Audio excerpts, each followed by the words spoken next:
So does everybody here know what vegetarianism is?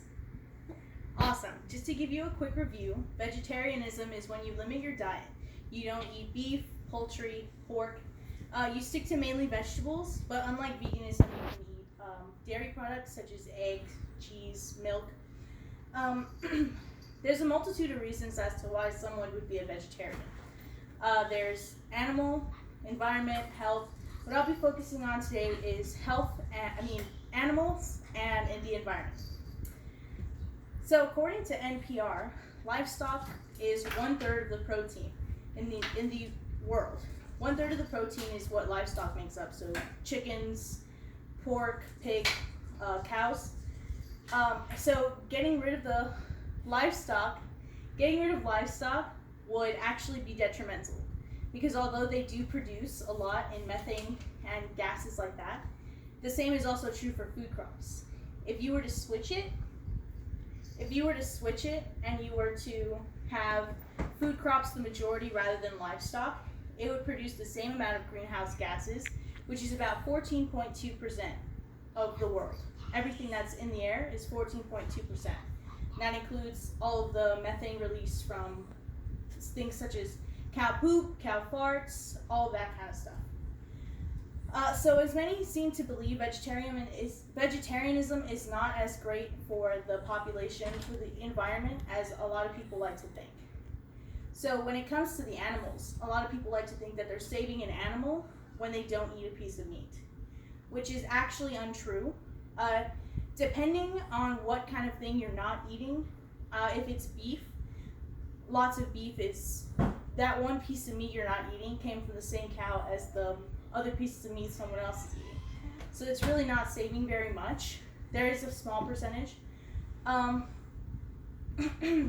It's mostly better in the short term. For the environment, the amount of production it costs for agriculture and to keep farms running, the livestock would have to be completely gotten rid of, and we would have to till the soil, which actually messes up the soil. To create more, if food crops became the popular rather than below like it is currently, then we would need more land for agriculture, which also is a detriment. The machines used to keep agriculture farms up, all sorts of things, especially when it comes to fertilizer and all sorts of things that are needed to keep a farm running. It's also bad for the environment for us to have the same crops year round.